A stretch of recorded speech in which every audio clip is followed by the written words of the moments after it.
என் தமிழ்நாடு. தபால் துறையினரின் அலட்சியத்தால் அரசு பணி வாய்ப்பை இழந்ததாக மேட்டுப்பாளையத்தைச் சேர்ந்த பெண் ஒருவர் குற்றம் சாட்டியிருக்கிறார். கோவை மாவட்டம் மேட்டுப்பாளையம் அடுத்த சாந்தி நகரைச் சேர்ந்தவர் வித்யா. பட்டதாரியான இவர் தமிழக நில அளவை பதிவேடுகள் துறையின் பதிவரை எழுத்தர் பணிக்கு விண்ணப்பித்திருந்தார்.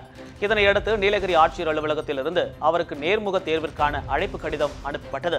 அதில் மார்ச் 16ஆம் தேதி நேர்முக தேர்வு நடைபெற உள்ளதாக தெரிவிக்கப்பட்டிருந்தது. மார்ச் 12ஆம் தேதி அனுப்பப்பட்ட அந்த கடிதமானது மேட்டுப்பாளையம் தலைமை தபால் அலுவலகத்திற்கு கடந்த 14ஆம் தேதி வந்தடைந்திருக்கிறது. ஆனாலும் நேர்முக தேர்வு நடைபெற இருந்த 16ஆம் தேதிதான் அந்த கடிதம் வித்யாவிடம் ஒப்படைக்கப்பட்டதாக குற்றம் சாட்டப்படுகிறது. உரிய நேரத்தில் கடிதம் கிடைக்காததால் தனது அரசு பணி வாய்ப்பு பறிக்கப்பட்டதாக பாதிக்கப்பட்ட மாணவி வித்யா வேதனை தெரிவித்திருக்கிறார்.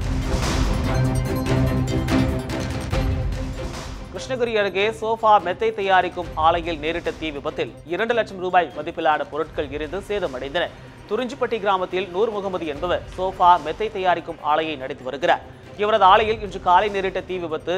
இதுகுறித்து தகவல் அறிந்து விரைந்து வந்த தீயணைப்பு துறையினர் துரிதமாக போராடி தீயை அணைத்தனர். இந்த விபத்தில் 2 லட்சம் ரூபாய் மதிப்பிலான பொருட்கள் எரிந்து சேதமடைந்தன. உயர்மின் அழுத்தம் காரணமாகவே தீ விபத்து நேரிட்டதாக தொழிற்சாலையின் உரிமையாளர் நூர் முகமது தெரிவித்திருக்கிறார். மதுரை மாவட்டம் மேலூர் அருகே நடைபெற்ற ஜல்லிக்கட்டு போட்டியில் 900க்கும் மேற்பட்ட காளைகள் பங்கேற்றன. சிவநாயகி அம்மன் கோவில் விழாவை முன்னிட்டு முக்கம்பட்டியில் நடைபெற்ற ஜல்லிக்கட்டு போட்டியை மேலூர் வருவாய் கோட்டாட்சியர் சிவகாமி தொடங்கி வைத்தார். தொடர்ந்து போட்டியில் பங்கேற்க பதிவு செய்யப்பட்டிருந்த 900க்கும் மேற்பட்ட காளைகள் வாடிவாசல் வழியாக வரிசையாக அவிழ்த்து விடப்பட்டது. இதனையடுத்து சீறி பாய்ந்த காளைகளை அடக்கிய மாடுபிடி வீரர்களுக்கு பரிசுகளும் வழங்கப்பட்டன. நாமக்கல்லில் கட்டுமான அலுவலகம் ஒன்றில் பூட்டை உடைத்து 6 லட்சம் ரூபாய் கொள்ளையடிக்கப்பட்டது. நாமக்கல் பரமத்தி சாலையில் தாமோதரன் என்பவர் கட்டுமான தொழில் செய்து வருகிறார். இவர் தொழில் ரீதியிலான அலுவல் காரணமாக தனது அலுவலகத்தை பூட்டிவிட்டு வெளியே சென்றிருக்கிறார். பின்னர் அலுவலகம் திரும்பிய அவர் பூட்டு உடைக்கப்பட்டு 6 லட்சம் ரூபாய் கொள்ளையடிக்கப்பட்டிருப்பதை அறிந்து போலீசாரிடம் புகார் அளித்தார். சம்பவ இடத்திற்கு வந்த போலீசார் தடயவியல் நிபுணர்களின் உதவியுடன் கைரேகைகளை சேகரித்து விசாரணை மேற்கொண்டு வருகின்றனர். பழனி அருகே தாழ்வாக சென்ற மின்கம்பி உரசி வைக்கோல் ஏற்றி சென்ற லாரி தீப்பிடித்தது. திண்டுக்கல் மாவட்டம் பழனி அடுத்த மயிலாடும்பாறையில் இருந்து வைக்கோல்களை ஏற்றிக்கொண்டு தொப்பம்பட்டி நோக்கி லாரி ஒன்று சென்று கொண்டிருந்தது. பழனி பேருந்து நிலையம் அருகே வந்தபோது தாழ்வாக சென்று கொண்டிருந்த மின்கம்பி மீது லாரி உரசியது. இதனால் ஏற்பட்ட தீ விபத்தில் லாரி எரிந்து சேதமடைந்தது. விபத்தில் தீக்காயமடைந்த லாரி ஓட்டுநர் மருத்துவமனையில் சிகிச்சை பெற்று வருகிறார். இந்த விபத்து குறித்து போலீசார் விசாரணை மேற்கொண்டு வருகின்றனர்.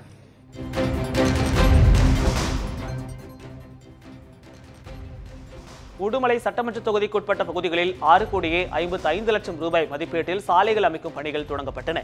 திருப்பூர் மாவட்டம் உடுமலை சட்டமன்ற தொகுதிக்குட்பட்ட பல பகுதிகளில் முறையான சாலை வசதிகள் இல்லை என பொதுமக்கள் குற்றம் சாட்டி வந்தனர். இதனையடுத்து சாலைகள் அமைக்க 6,55 லட்சம் ரூபாய் நிதி ஒதுக்கீடு செய்யப்பட்டது. இந்த நிலையில் அதற்கான பணிகளை கால்நடைத்துறை அமைச்சரும் உடுமலை சட்டமன்ற உறுப்பினருமான ராதாகிருஷ்ணன் இன்று தொடங்கி வைத்தார். முத்தலாக் மசோதாவை வாபஸ் பெற வலியுறுத்தி சென்னையில் தமிழ்நாடு முஸ்லிம் பெண்கள் கூட்டமைப்பு சார்பில் பேரணி நடைபெற்றது. புதுப்பேட்டை லேங்ஸ் தோட்ட சாலையில் நடைபெற்ற இந்த பேரணியில் ஏராளமான இஸ்லாமிய பெண்கள் பங்கேற்றனர். மத்திய அரசு கொண்டு வந்துள்ள முத்தலாக் மசோதாவானது மத சுதந்திரத்தை பாதிக்கும் வகையிலும் அரசியல் சாசன உரிமையை பறிக்கும் வகையிலும் உள்ளதாக அவர்கள் குற்றம் சாட்டினர். எனவே மத்திய அரசு இந்த மசோதாவை திரும்பப் பெற வேண்டும் என முஸ்லிம் பெண்கள் கூட்டமைப்பினர் வலியுறுத்தினர். சத்தியமங்கலம் புலிகள் காப்பக வனப்பகுதியில் புகைப்பிடித்தல், சமையல் செய்தல் போன்றவற்றை மேற்கொண்டால் கடும் நடவடிக்கை எடுக்கப்படும் என வனத்துறையினர் எச்சரிக்கை விடுத்துள்ளனர். கடந்த சில தினங்களுக்கு முன்பு சத்தியமங்கலம் வனச்சரகத்திற்குட்பட்ட கம்பத்ராயன் வனத்திலும் கேர்மாலம் வனத்திலும் தீப்பிடித்து 500 ஏக்கர் பரப்பளவில் மூலிகை செடிகள், மரங்கள் எரிந்து நாசமாக்கின. இதனையடுத்து அப்பகுதியில் ஆய்வு மேற்கொண்ட வனத்துறையினர் காட்டுத்தீ குறித்து தகவல்களை பொதுமக்கள் உடனுக்குடன் வனத்துறைக்கு தெரிவிக்கும்படி அறிவுறுத்தினர். மேலும் தமிழகம், கர்நாடகா இடையே தேசிய நெடுஞ்சாலையில் செல்லும் வாகன ஓட்டிகளிடம் புகைப்பிடித்தல், வாகனங்களை நிறுத்தி சமையல் செய்தல் போன்ற செயல்களில் ஈடுபடக்கூடாது எனவும் வனத்துறையினர் எச்சரித்து வருகின்றனர்.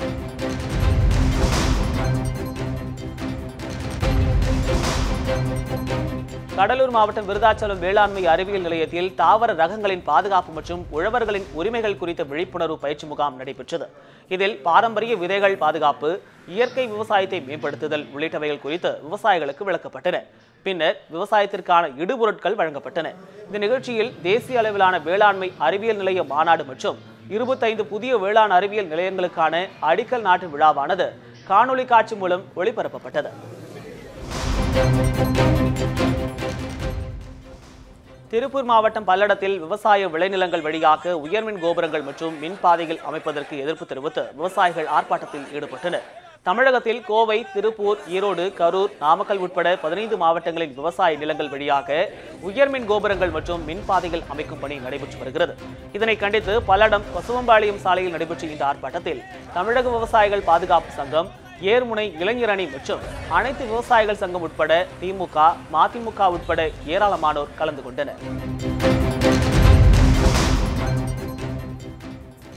நெல்லை மாவட்டம் தென்காசியில் ராமநதி, ஜம்பு நதி மேல்மட்ட இணைப்பு கால்வாய் திட்ட பணிகள் ஆலோசனை கூட்டம் நடைபெற்றது.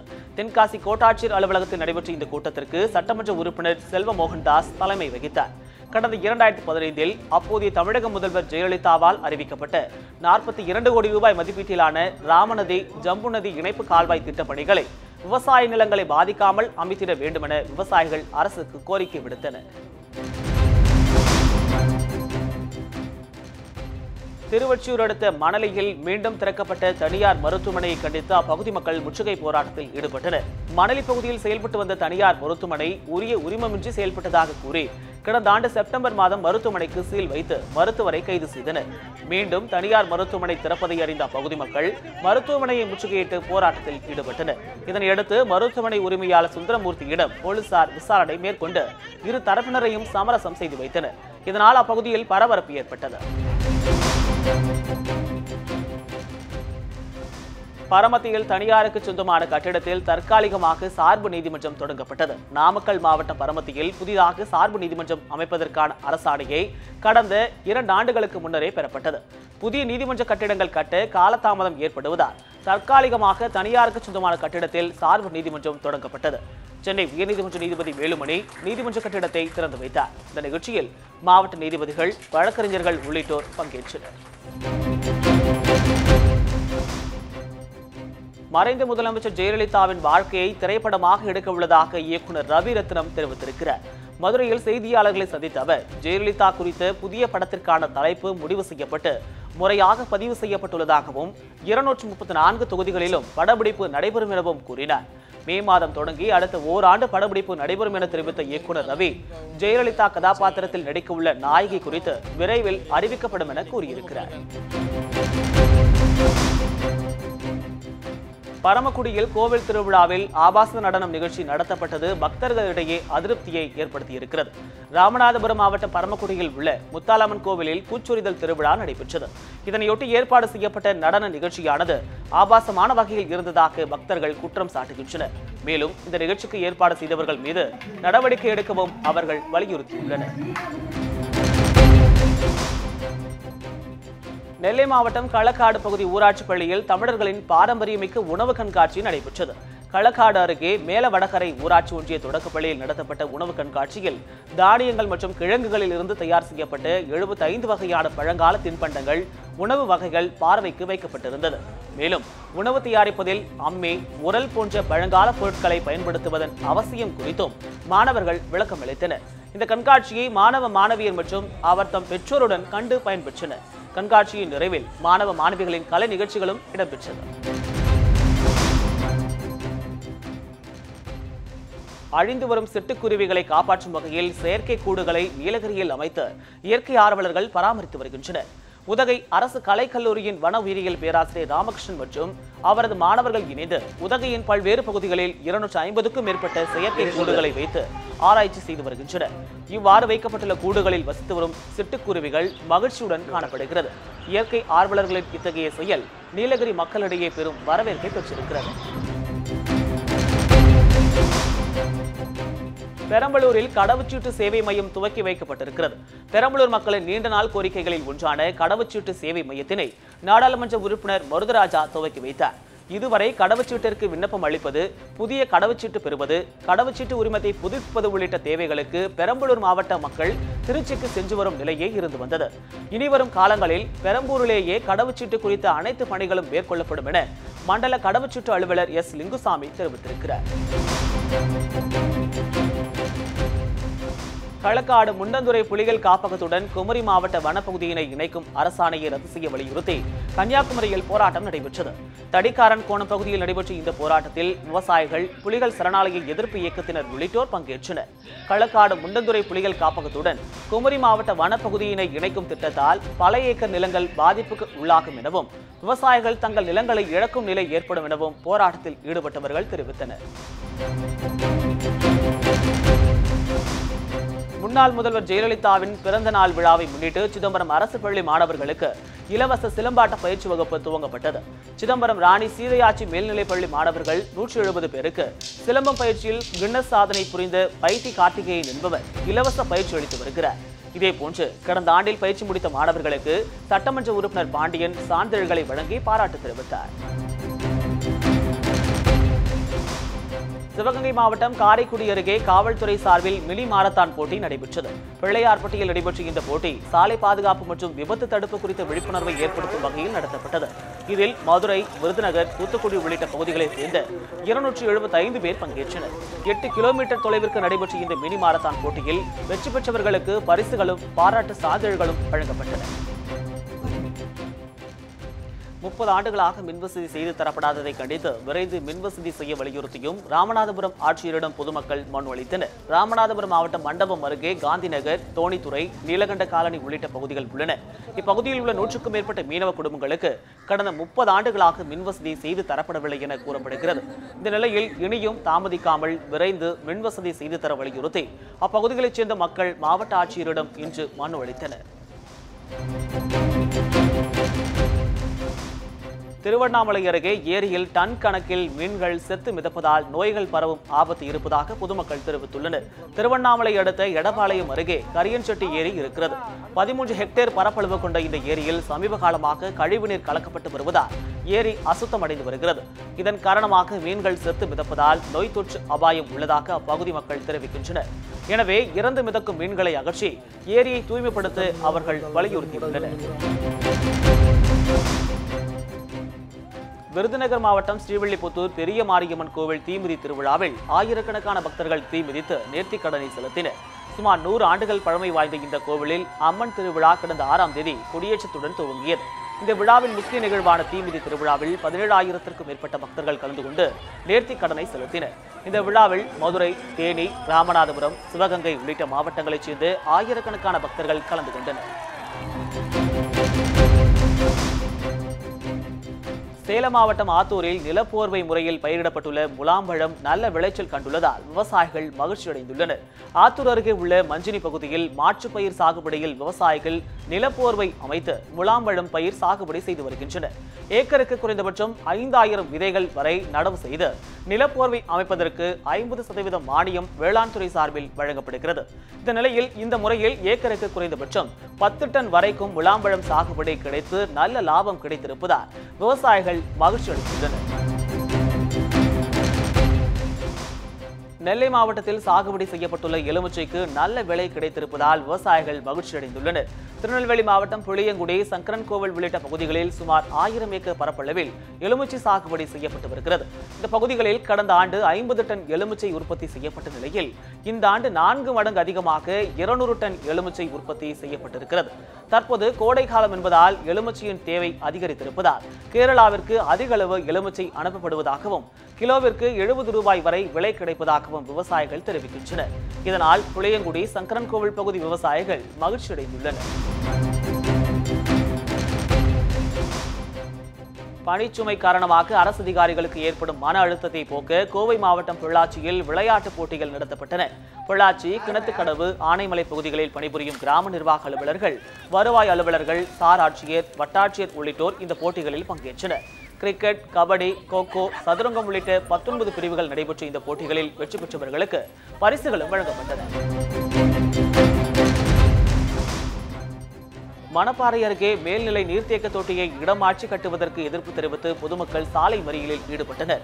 திருச்சி மாவட்டம் இடையப்பட்டி ஊராட்சிக்குட்பட்ட அண்ணாநகர், மாக்காளிச்சத்திரம், சிவன் கோவில் உள்ளிட்ட பகுதிகளில் 250க்கும் மேற்பட்ட குடும்பங்கள் வசித்து வருகின்றன.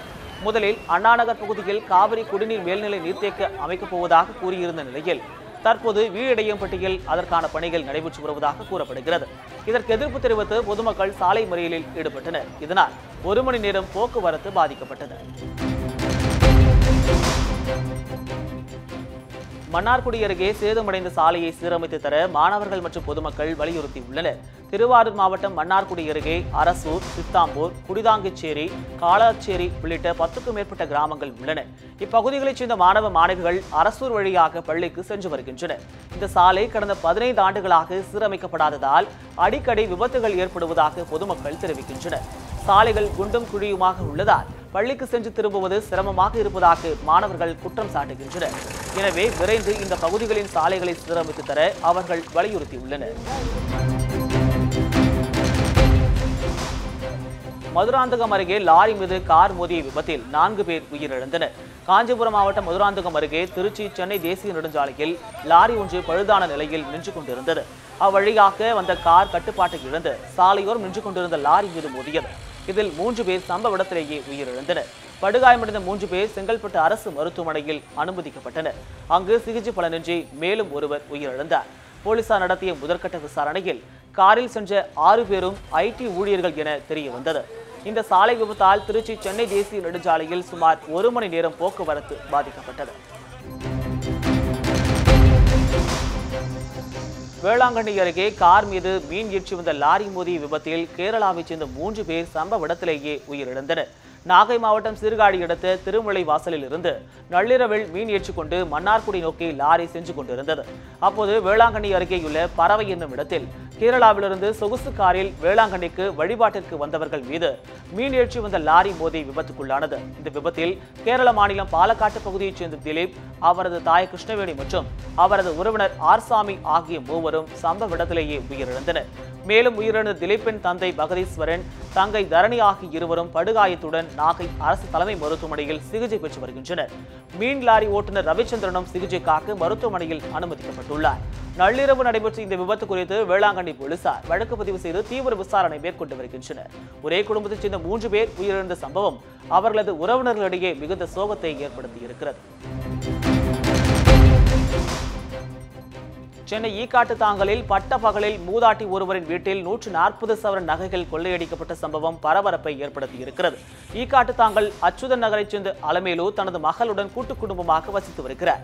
வீட்டில் ஆட்கள் இருந்த நிலையில் நேற்று காலை அலமேலு வெளியே சென்றுள்ளார். சிறிது நேரத்தில் அவர் வீடு திரும்பிய போது வீட்டில் நகைகள் சிதறி கிடந்ததை கண்டு அதிர்ச்சி அடைந்து காவல்துறைக்கு தகவல் அளித்தார். போலீசார் நடத்திய விசாரணையில் வீட்டில் 300 சவரன் நகைகளும் 2 லட்சம் ரூபாயும் இருந்த நிலையில் அதில் சுமார் 140 சவரன் நகைகள் மட்டும் கொள்ளை போயிருப்பது தெரிய வந்திருக்கிறது. இந்த கொள்ளை சம்பவத்தில் தெரிந்த நபர்களை ஈடுபட்டிருப்பார்களோ என்ற சந்தேகத்தின் அடிப்படையிலும் போலீசார் விசாரணை நடத்தி வருகின்றனர். தமிழக பட்ஜெட்டில் மருதையாறு குறுக்கே அணை கட்டும் திட்டத்திற்கு நிதி ஒதுக்கப்படாததை கண்டித்து கரைவெட்டி கிராமத்தில் விவசாயிகள் சாலை மறியலில் ஈடுபட்டனர். மருதையாற்றின் குறுக்கே அணை கட்டி அதிலிருந்து 20 கிலோமீட்டர் கால்வாய் மூலம் கரைவெட்டி பறவைகள் சரணாலயத்திற்கு நீர் கொண்டு செல்ல வேண்டும் என்பது கிராம மக்களின் கோரிக்கையாக இருக்கிறது. கடந்த 25 ஆண்டுகளாக பல்வேறு போராட்டங்கள் நடத்தியும் அரசு செவி சாய்க்கவில்லை என்றும் குற்றம் சாட்டிய விவசாயிகள் இந்த திட்டம் நிறைவேற்றப்பட்டால் கரைவெட்டி, புதூர், கீழ்காவட்டாங்குறிச்சி, தூத்தூர் வரை 50,000 ஏக்கர் நிலம் பாசன வசதி பெறும் என்று தெரிவித்துள்ளனர். கோவை ஸ்மார்ட் சிட்டி திட்டத்தின் கீழ் மேட்டுப்பாளையம் பவானி ஆற்றிலிருந்து தண்ணீர் எடுக்க எதிர்ப்பு தெரிவித்து உண்ணாவிரத போராட்டத்தில் ஈடுபட முயன்ற இளைஞர்கள் கைது செய்யப்பட்டுள்ளனர். மத்திய அரசு அறிவித்துள்ள ஸ்மார்ட் சிட்டி திட்டத்தில் கோவையும் இணைக்கப்பட்டுள்ளது. எனவே கோவை மாநகரில் தடையற்ற குடிநீர் வழங்கும் வகையில் மேட்டுப்பாளையம் பவானி ஆற்றிலிருந்து 3ஆம் கூட்டு குடிநீர் திட்டத்தின் கீழ் பெரும் குழாய்கள் மூலம் தண்ணீர் எடுக்கும் பணிகள் நடைபெற்று வருகின்றன. இதனை கண்டித்து தன்னார்வ அமைப்பைச் சேர்ந்த 5 இளைஞர்கள் மேட்டுப்பாளையம் பேருந்து நிலையம் எதிரே காலவரையற்ற உண்ணாவிரத போராட்டத்தில் ஈடுபட முயன்றனர். முறையான அனுமதியின்றி போராட்டத்தில் ஈடுபட முயன்றதாக கூறி அவர்களை போலீசார் கைது செய்தனர். தாரமங்கலத்தில் மேளதாளத்துடன் நடந்த சத்தாபரணம் நிகழ்ச்சியில் யானை மேல் எழுந்தருளிய ஐயப்பன் பக்தர்களுக்கு அருள் பாலித்தார். சேலம் மாவட்டம் தாரமங்கலத்தில் ஆண்டுதோறும் சத்தாபரண ஊர்வலம் நடைபெறுவது வழக்கம். 44வது ஆண்டாக இன்று நடைபெற்ற ஊர்வலத்தில் கேரள செண்டை மேளங்கள் முழங்க அலங்கரிக்கப்பட்ட குதிரைகள் முன் சென்றன. தொடர்ந்து யானை மீது அமர்ந்தபடி ஐயப்பன் சுவாமி பக்தர்களுக்கு காட்சியளித்தார். சேலம் சாலையில் தொடங்கிய சத்தாபரணம் 5 கிலோமீட்டர் தூரம் வரை சென்று பின்னர் மீண்டும் கோவிலை வந்தடைந்தது. ஊர்வலத்தில் ஏராளமான பக்தர்கள் கலந்து கொண்டனர். குடியாத்தம் அருகே விவசாய நிலங்களில் ஒற்றை காட்டு யானை புகுந்து சுமார் 1 லட்சம் ரூபாய் மதிப்பிலான பயிர்களை சேதப்படுத்தி இருக்கிறது. வேலூர் மாவட்டம் குடியாத்தம் அருகே முனுசாமி என்பவருக்கு சொந்தமான விவசாய நிலம் இருக்கிறது. நேற்றிரவு இதில் நுழைந்த ஒற்றை காட்டு யானை 1 ஏக்கரில் பயிரிடப்பட்டிருந்த நெற்பயிர்களை சேதப்படுத்தியது. பின்னர் சுப்பிரமணி என்பவரின் நிலத்திற்குள் புகுந்த அந்த யானை 20 வாழை மரங்கள், சோளப்பயிர்கள் உள்ளிட்டவற்றை சேதப்படுத்தியிருக்கிறது. இந்த சேதங்களின் மதிப்பு சுமார் 1 லட்சம் ரூபாய் வரை இருக்கும் என கூறப்படுகிறது. யானைகளின் நடமாட்டத்தால் அச்சமடைந்துள்ள பொதுமக்கள் மற்றும் விவசாயிகள் யானையை விரட்ட நடவடிக்கை எடுக்க வேண்டும் என வனத்துறையை வலியுறுத்தியுள்ளனர்.